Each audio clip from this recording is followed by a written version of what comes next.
Hello everyone, कैसे हो? बढ़िया। बात करते हैं अपने टॉपिक के बारे में। जो अपना टॉपिक है that is called as rancidity. Rancidity एक फिनोमिना है जिसमें जो फैट या ऑयल सब्सटेंस होते हैं वो ऑक्सीडाइज हो जाते हैं in by the presence of the micro organism और other agent that is called as oxidation process that is called as rancidity phenomena. अब रेंसिडिटी फिनोमिना जो होता है किस तरीके से हम उसको समझ सकते हैं वो बात मैं आपके साथ डिस्कस करता हूँ। सबसे पहले मैं आपको साथ डिस्कस कर रहा हूँ रेंसिड। क्या डिस्कस कर रहा हूँ? रेंसिड। रेंसिड मीन्स क्या होता है? रेंसिड जो वर्ड है वो कहाँ से है? एक लैटिन वर्ड। लैटिन वर्ड क्या है? रेनिडस। क्या है? रेनिडस। रेनिडस मीन्स क्या होता है कि ऐसा सब्सटेंस जो ऑक्सीडाइज हो जाए और अनप्लीजेंट स्मेल और उसमें से बैड टेस्ट आए, दैट इज कॉल्ड एज रेंसिडस। ठीक है, रेनिडस कह सकते हैं। ठीक है, तो लिख सकते हैं having unpleasant smell and test,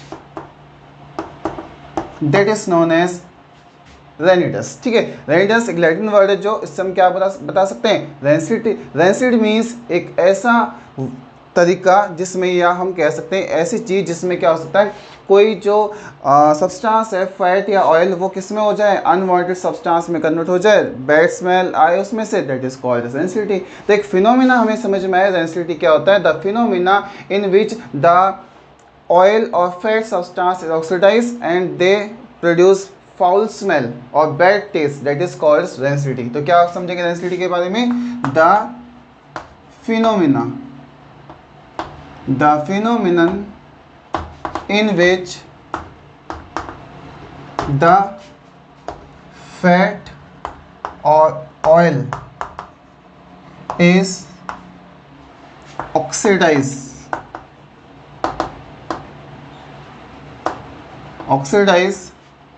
to produce bad smell and taste, या अनप्लीजेंट स्मेल और taste, that is called as rancidity. तो आपको समझ में आ गया क्या होता है कि जो हमारे पास ऑयल या फैट के सब्सटेंस होते हैं वो अगर ऑक्सीडाइज हो जाए बाय द माइक्रो ऑर्गेनिज्म और दे प्रोड्यूस फाउल और bad smell, that is called as rancidity. ये ऑक्सीडेशन प्रोसेस पे वर्क करता है। ठीक है, तो that is called rancidity. Rancidity आपको समझ में आ गया होगा क्या होता है रेंसिडिटी। अब हम बात करते हैं रेंसिडिटी अगर प्रोसेस को हम डिले करना चाहते हैं, रोकना चाहते हैं, तो किस किस तरीके से रोक सकते हैं। तो वो हम कुछ प्रोसेस या कुछ मेथड्स हम समझ सकते हैं ताकि हमें रेंसिडिटी बहुत टॉपिक जो है या रेंसिडिटी फिनोमिना है जो अच्छे समझ में आ जाता है। अब समझते हैं methods of prevention of rancidity. क्या होगा? Methods of prevention of rancidity. Rancidity को रोकने के तरीके कौन कौन से हैं? तो भाई पहला तरीका मैं आपके साथ डिस्कस कर रहा हूं, बाय यूजिंग एंटीऑक्सीडेंट।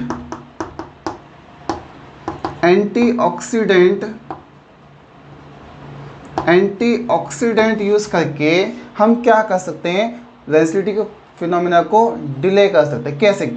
आपको पता है कि ऑक्सीडाइज प्रोसेस है, तो ऑक्सीडाइज के इनवर्स प्रोसेस या कोई ऐसा सब्सटेंस यूज कर लें जो ऑक्सीडेशन प्रोसेस को रोक दे, that is antioxidant. Natural antioxidant जो होते हैं, नेचुरल एंटीऑक्सीडेंट जो होते हैं जैसे कि विटामिन सी हो सकता है, और क्या हो सकता है? एंड विटामिन ई, ये एंटीऑक्सीडेंट नेचुरल एंटीऑक्सीडेंट होते हैं। इसके साथ सिंथेटिक एंटीऑक्सीडेंट भी यूज कर सकते हैं जैसे कि BHA and BST, butylated hydroxy anisole और butylated hydroxy toluene, that is the full form of this word, ठीक है। तो सिंथेटिक एंटीऑक्सीडेंट वगैरह यूज़ कर सकते हैं, या फिर हम क्या यूज़ कर सकते हैं, नाइट्रोजन भी यूज़ कर सकते हैं, नाइट्रोजन गैस भी यूज़ कर सकते हैं। तो ये कुछ एंटीऑक्सीडेंट जिसके यूज़ करके हम क्या कर सकते हैं, डिले कर सकते हैं रेंसिडिटी प्रोसेस को। पहला तरीका समझ में आ गया होगा आपको। दूसरा है by using air tight container. Air tight container अगर यूज़ कर ले तो एयर किसी कंटेनर के अंदर जाएगी नहीं। अगर एयर में क्या होता है, ऑक्सीजन होता है, ऑक्सीजन उसके साथ ऐड ही नहीं होगी, तो क्या होगा, एयर टाइट कंटेनर से ऑक्सीजन उसके साथ ऐड ही नहीं होगी, और फूड के साथ या जो ऑयली सब्सटेंस हो उसके साथ क्या होगा, कंबाइन नहीं होगी। कंबाइन हो तो ऑक्सीडेशन प्रोसेस होगा नहीं, अगर ऑक्सीडेशन नहीं होगा तो क्या होगा, रेंसिडिटी नहीं हो पाएगी।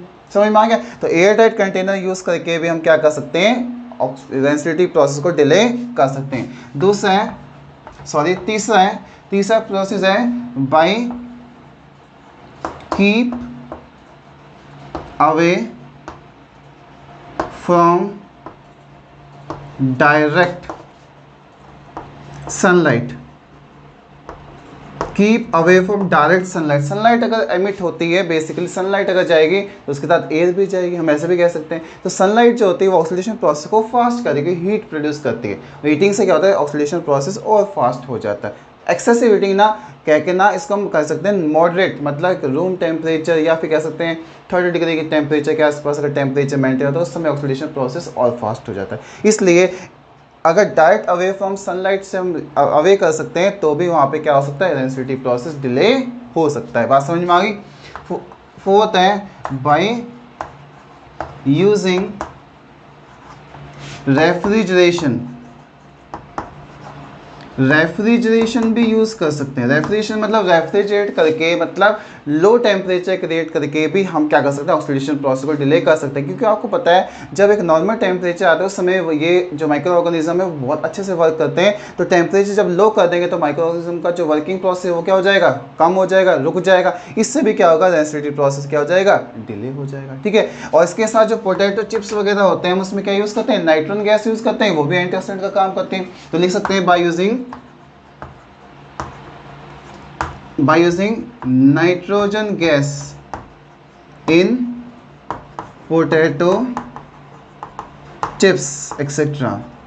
पोटैटो चिप्स वगैरह में हम नाइट्रोजन गैस यूज़ करेंगे तो नाइट्रोजन गैस क्या होगी, जो ऑक्सीडेशन प्रोसेस को डिले कर देती है, रोक देती है काफ़ी समय। जब तक उसके अंदर नाइट्रोजन गैस ऑक्सीजन गैस आएगी नहीं तो इसका मतलब ऑक्सीडेशन प्रोसेस होगा नहीं। इसको हम बेसिकली यहाँ पे ले सकते हैं, जो एंटीऑक्सीडेंट में भी यूज़ कर सकते हैं N2 गैस को, ठीक है भाई। बात समझ में आ गई होगी कि मैं आपके साथ क्या बताना चाहता हूँ, रेंसिडिटी क्या होती है, रेंसिडिटी अगर हो जाए या रेंसिडिटी हो जाए उसको कैसे हम कम कर सकते हैं, और अगर हम चाहें कि रेंसिडिटी बिल्कुल भी ना हो तो कुछ प्रिवेंशन मेथड अगर हम अडॉप्ट कर लें तो रेंसिडिटी प्रोसेस क्या हो सकता है, काफ़ी हद तक कम हो सकता है और इसको हम रोक भी सकते हैं। तो these are the concept for the understanding for the concept of rancidity. समझ में आ गया रेंसिडिटी क्या होगी, और आपको आज ये टॉपिक बहुत अच्छे से समझ में आ गया हो, ठीक है। तो थैंक यू।